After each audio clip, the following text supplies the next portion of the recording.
Hi, it's Tim Hagan from Progress Coaching, and welcome to another episode for the Coaching Conversations podcast. Now, we are on Stitcher, we are on iTunes, and multiple different channels. Please check us out. Now, one of the things that you'll get out of our podcast episodes is a lot of content, a lot of strategy. It's not fluff, it's not concept, yet we really want you to engage with the content and let us know your feedback. If you have any questions, feel free to reach out to us. If there's topics you'd love to have us address, we would love to share them with you. Let us know your impact and let us know your feedback. One of the toughest things that we all go through in the workplace is when we communicate or we get feedback. We often think about strategy and what to say and the tactical. What we don't talk about is how people react, how they interpret, how they perceive. Now, when you think about constructive feedback, think about that just for a second. Think about that in a way that someone really calmly receives constructive feedback. And I bet you're scratching your head like, well, no, they don't. And what that does is it prompts us to think about what we need to do. When we communicate, we approach and we receive. When we lead, we approach and we receive. And so when you think about two parties and you think about two people communicating, think about a Democrat and a Republican actually having lunch together. What's the image that just went through your mind? I bet you it's anger, frustration, yelling, screaming, arguing, or whatever it might be. But it probably was not, geez, they're really getting along well and they're really listening to one another's views without trying to persuade the other to join their side of the political sphere. The fact of the matter is, when we communicate, we have to remember we're emotional beings. Now, on the flip side, someone might argue, well, geez, we're not robots. No, we're not suggesting to be robots. Yet there is something that happens when we communicate. And I call it the great storm before emotional intelligence. The major tenets of emotional intelligence are self-awareness, self-regulation, empathy, motivation, and social skills.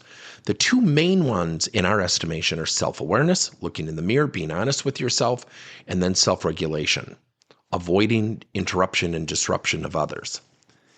So emotional interpretation is really the precursor before self-awareness. What do I mean by that?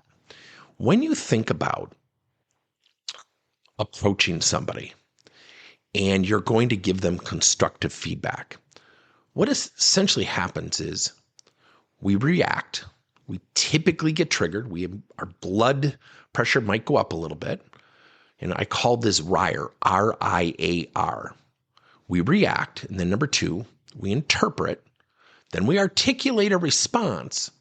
And then last, and hopefully last, we reflect. Very few people reflect on their own. This is the insight to what we need to do as leaders. So let's say I'm going to give someone feedback and I say, Jack, you're just really struggling with getting along with your teammates and you got to cut it out and et cetera, et cetera. What happens in that moment? Does Jack say, geez, he's right. It's got to be me.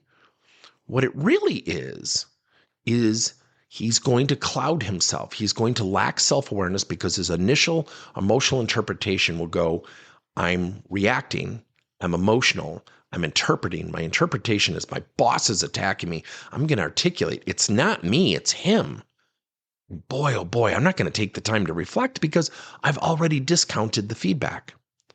Versus saying, Jack, I think you have an opportunity to integrate yourself with the rest of the team. And I think about your goal of becoming a future leader and how you doing that successfully might help you with some of your career aspirations. Now, what I'd love to do, Jack, is give you some time to think about what I've shared with you, the insights I've shared with you. Notice I didn't use the word feedback. And what I'd love to have you do is come back tomorrow and share with me two things you're going to successfully do. So what I just demonstrated is I reverse engineered it. I started with reflection before the reaction. So again, it's called RIAR, R-I-A-R. React, interpret, articulate, and reflect.